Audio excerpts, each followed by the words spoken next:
आज तिमलाई अन्न खुवाउने यो हो शुभ दिन।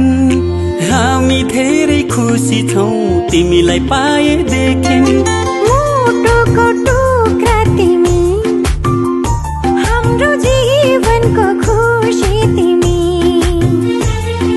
मुटुको टुक्रा तिमी, हाम्रो जीवनको खुसी तिमी। तिमी हाँस्दा तिमीले हेर्दा यो संसार नै स्वर्ग जस्तो लाग्छ। तिमी हाँस्दा तिमीले हेर्दा यो संसार नै स्वर्ग जस्तो लाग्छ। भगवानको रूप तिमी, प्रकृतिको वरदान।